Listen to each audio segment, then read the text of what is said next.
ರಾಜ್ಯೋತ್ಸವ ದಿವಸ ಸಂತೋಷವಾದ ಸುಖ ದಿನ. ಆದ್ರೂ ಲಾರಿ ಮಾಲೀಕರು ಇದ್ರ ತನಕ ರಾಜ್ಯೋತ್ಸವ ಸಿಕ್ಕಿಲ್ಲ. ಇಡೀ ಸಾಮ್ರಾಜ್ಯದಲ್ಲಿ ಎಷ್ಟೋ ಕಷ್ಟ ಬಿದ್ದು ರಾತ್ರಿ ದುಡಿಯೋ ಲಾರಿ ಮಾಲೀಕರಿಗೆ ಇನ್ನೂ ಕಿರುಕುಳ ತಪ್ಪಿದ್ದಲ್ಲ. ಹಲವಾರು ಸಲ ಸರ್ಕಾರದ ಹತ್ರ ಬೇಡಿಕೆ ಇಟ್ಟಿದ್ದೀವಿ, ಈ ಕನ್ನಡ ದಿವಸನೂ ಇಟ್ಟಿದ್ದೀವಿ. ಆದರೂ ಸರ್ಕಾರ ನಮ್ಮನ್ನು ಈಗಲೂ ಸರಿಯಾದ ರೀತಿಯಲ್ಲಿ ಪರಿಗಣಿಸಲ್ಲ. ಕಾರಣ ಬರೀ ಟ್ರ್ಯಾಕ್ಟರ್ ಓಡಬೇಕು, ಲಾರಿಯವರು ಟ್ಯಾಕ್ಸ್ ಕಡ್ದಂಗಿರೋದು, ಏನು ಬೇಕಂದ್ರೆ ಈ ಸ್ಟೇಟಲ್ಲಿ ಓಡ್ಬೋದು, ತಪ್ಪು ಮಾಡೋನು ಹೆಂಗೆ ಬೇಕಂದ್ರೆ ಬದುಕೋಬೇಕು ಅನ್ನೋ ಪರಿಸ್ಥಿತಿ ಈ ರಾಜ್ಯೋತ್ಸವ ದಿವಸದಲ್ಲೂ ಕಂಟಿನ್ಯೂ ಇದೆ. ಏನು ಮಾಡೋದು ನಮ್ಗೆ ಅರ್ಥ ಆಗ್ತಾ ಇಲ್ಲ. ಆದ್ದರಿಂದ ಈ ಕನ್ನಡ ರಾಜ್ಯೋತ್ಸವ ದಿವಸ ಎಲ್ಲ ಕುಟುಂಬಗಳು ಸಂತೋಷವಾಗಿರಬೇಕು ಅಂತ ನಮ್ಮದು ಬೇಡದನ್ನು ನಮಗಿರೋ ಕಷ್ಟ ಇನ್ನೂ ಹೋಗಿಲ್ಲ. ಇದು ಸರ್ಕಾರಕ್ಕೆ ನಾವು ಒಂದು ಎಚ್ಚರಿಕೆ ಕೊಟ್ಟು ಅದು ಶೀಘ್ರವೇ ನಮಗೆ ರಾಜ್ಯೋತ್ಸವ ಸಿಗಲಿಕ್ಕೆ ನಾವು ಒಂದು ಲಾರಿ ಮಾಲೀಕರಿಗೆ ಅಂತ ಒಂದು ರಾಜ್ಯೋತ್ಸವ ಸಿಗಬೇಕು ಅಂತ ನಾವು ಸರ್ಕಾರನ ಬೇಡೋದು ಮತ್ತು ನಾವೆಲ್ಲ ಒಗ್ಗಟ್ಟಾಗಿದ್ದು ನಮಗಂತ ಒಂದು ರಾಜ್ಯೋತ್ಸವ ಸಿಗಲಿಕ್ಕೆ ನಾವು ದೇವರನ್ನು ನಡೆಸುತ್ತಾ ಇದ್ದೀವಿ. ಬೇಡಿಕೆ ಏನಂದರೆ, ಕಾರ್ಪೊರೇಷನ್ನಲ್ಲಿ ಒಂದು ವರ್ಷಕ್ಕೆ 15,000 ಕೋಟಿಯಿಂದ 20,000 ಕೋಟಿ ನುಕ್ಸಾನ ಆಗ್ತಾ ಇದೆ ಗೌರ್ಮೆಂಟ್ಗೆ. ಅದಕ್ಕೆ ಕಾರಣ ಹಲವಾರು ಸಲ ಹೇಳಿದ್ದೀವಿ. ಈ ಡಬ್ರಿಸ್ನ ತಾಣ 20 ಕಿಲೋಮೀಟ್ರು 15 ಕಿಲೋಮೀಟ್ರ್ ಆ ಕಡೆ ತಾಣ ಹಾಕಬೇಕು ಅಂತ ಹೇಳ್ಬಿಟ್ಟು ಸರ್ಕಾರ ನಮ್ಮನ್ನು ಮಾನ್ಯ ಉಪಮುಖ್ಯಮಂತ್ರಿಗಳು DK ಶಿವಕುಮಾರ್ ಅವರು ಆದೇಶ ಹೊರಡಿದ ತಕ್ಷಣ ಅದೇ ಥರ ನಾವು ನೋಡ್ಕೊತಾ ಇದ್ದೀವಿ. ಆದ್ರೂ ಇಲ್ಲೇ ಲೋಡ್ ಮಾಡೋದು, ಇಲ್ಲೇ ಅನ್ಲೋಡ್ ಮಾಡೋ ಸಬ್ಜೆಕ್ಟ್ನ ಸುಮಾರು 60,000-70,000 ಟ್ರ್ಯಾಕ್ಟರ್ನವ್ರು ಮಾಡ್ತಾ ಇದ್ದಾರೆ. ಟ್ರ್ಯಾಕ್ಟರ್ನವ್ರು ಓಡಬಾರ್ದು ಅಂತ ನಾವು ಹೇಳಲ್ಲ, ಅವರು ಇಲ್ಲೇ ಸುರಿಯೋದು ಕೆಲಸನ ನಿಲ್ಲಿಸ್ಕೋಬೇಕು. ಅದೇ ಥರ ಸರ್ಕಾರಕ್ಕೆ ಇಷ್ಟು ದೊಡ್ಡ ತೊಂದರೆ ಯಾಕೆ ಬರುತ್ತೆ, ಇಷ್ಟು ಮಳೆಗಾಲದಲ್ಲಿ ಯಾಕೆ ಫ್ಲಡ್ ಬರುತ್ತೆ ಅಂತ ಹೇಳ್ಬಿಟ್ಟು ಸರ್ಕಾರ ಚೆನ್ನಾಗಿ ಯೋಚನೆ ಮಾಡಬೇಕಾಗಿದೆ. ಕಾರಣ ಇಲ್ಲಿರೋ ಕಸನ ತೊಗೊಂಡು ಆಚೆ ಹಾಕಬೇಕು ವಿನಃ ಇಲ್ಲಿರೋ ಕಸನ ಇಲ್ಲೇ ಹಾಕಿ ಇದರಿಂದ ಸರ್ಕಾರ 15,000 ಕೋಟಿ ನುಕ್ಸಾನ್ ಮಾಡ್ಕೊಳ್ತಂದ್ರೆ ಭಾಳ ನೋವಿನ ಸಂಗತಿ. ಅದೇ ಥರ ಒಂದು ರೋಡ್ ಸರಿಯಾದ ರೀತಿ ಮಾಡಿದ್ದೀರಾ, ಟ್ರಾಫಿಕ್ನ ಸರಿಯಾದ ರೀತಿ ಹೇಳಿದ್ದೀರಾ. ಜನಾಂಗ ಬೆಳಿತಾನೇ ಇದೆ ಬೆಂಗಳೂರಲ್ಲಿ. ಜನ ಬೆಳೆಯುವಾಗ ರೋಡನ್ನು ಬೆಳಿಬೇಕು. ಅದನ್ನು ಬಿಟ್ಬಿಟ್ಟು ಲಾರಿ ಮಾಲೀಕರಿಗೆ ಅಂತ ಒಂದು 4 ಗಂಟೆ 3 ಗಂಟೆ ಬರಬೇಕಂತ ಹೇಳಿದ್ರೆ ನಾವೇನೋ ನಾಳೆ ಎಲ್ಲ ಲಾರಿ ನಿಲ್ಲಿಸ್ಕೊಂಡ್ಬಿಟ್ರೆ ಈ ಬೆಂಗಳೂರದ ಪರಿಸ್ಥಿತಿ ಏನಾಗುತ್ತೆ ಅಂತ ನಮ್ಗೆ ಗೊತ್ತಿಲ್ಲ. ಆದ್ದರಿಂದ ಒಂದೊಂದು ದಿನಕ್ಕೂ ಪೀಕ್ ಅವರು ಅಂತ ಹೇಳೋದು, ಬೆಳಿಗ್ಗೆ 9 ಗಂಟೆಯಿಂದ ಏನೋ ಸ್ಕೂಲ್ ಟೈಮ್ ಇದೆ 7 ಗಂಟೆಯಿಂದ 9 ಗಂಟೆದಾಗ ಪರವಾಗಿಲ್ಲ.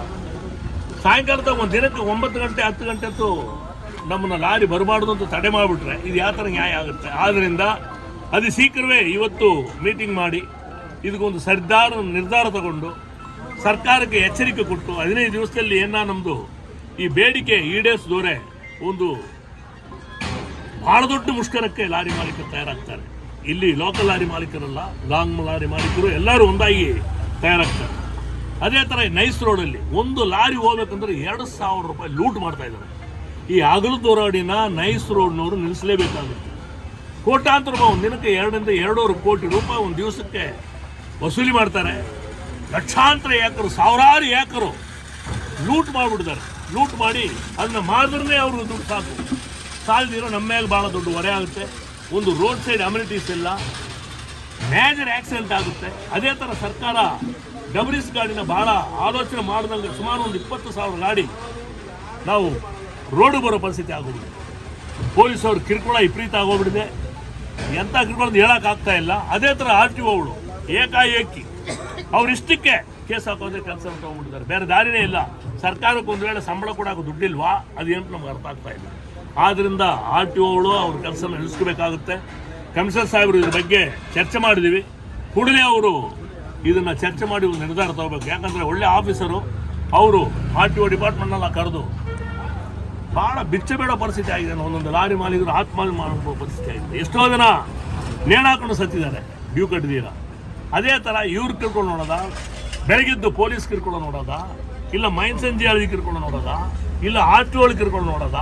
ನಾವು ನಮ್ಮದು ಸಾಗಣೆ ಹೆಂಗೆ ಮಾಡೋದು ನಮ್ಗೆ ಅರ್ಥ ಆಗ್ತಾ ಇಲ್ಲ. ಭಾರತ ದೇಶದಲ್ಲಿ ಎಲ್ಲಿ ಇಲ್ದಂಗೂ ಅಕ್ರಮ ನಮ್ಮ ಬೆಂಗಳೂರಲ್ಲಿ ನಡೀತಾ ಇದೆ ಆಫೀಸರ್ಸಿಂದ. ಆದರೆ ಕೂಡಲೇ ಇದಕ್ಕೊಂದು ಸರಿಯಾದ ನಿರ್ಧಾರ ತಗೋಬೇಕು ಅಂತ ನಾನು ಸರ್ಕಾರನ ಕಳಕಳೆ ಮನವಿ ಮಾಡಿಕೊಡ್ತೀನಿ.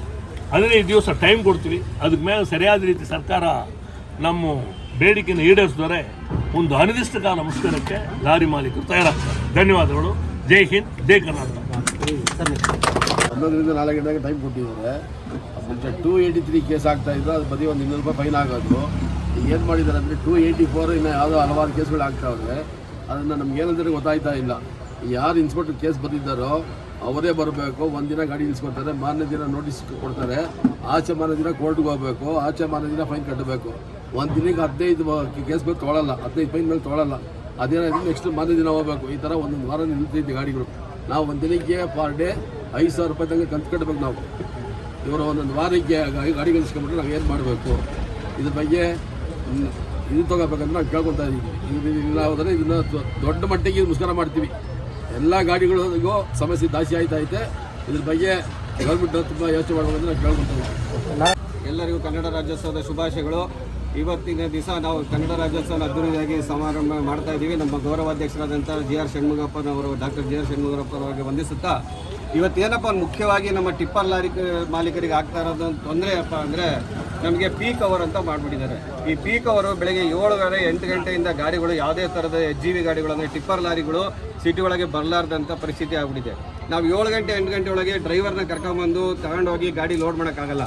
ಬಿಕಾಸ್ ನಾವು ಡಬ್ರೀಸ್ ತುಂಬ್ತಾ ಇದ್ದೀವಿ ಅಂದರೆ ಅಲ್ಲಿ ನಾವು ಫಸ್ಟು ಡಬ್ರೀಸ್ ತುಂಬೇಕಾದ್ರೆ ವಾಟರ್ ಅಪ್ಲೈ ಮಾಡಬೇಕು. ವಾಟರ್ ಅಪ್ಲೈ ಮಾಡೋಕ್ಕೆ ನೀರಿನ ಗಾಡಿ ಒಂದು ಬರೋದು 8 ಗಂಟೆ 8:30 ಮಾಡಿಬಿಡ್ತಾನೆ. ನಾವು ಡ್ರೈವರ್ಗಳು ರಾತ್ರಿ 9 ಗಂಟೆ 9:30 ಆದರೂ ಪೀಕ್ ಅವ್ರು ಬಿಟ್ಟಿರಲ್ಲ ಲಾರಿಗಳು.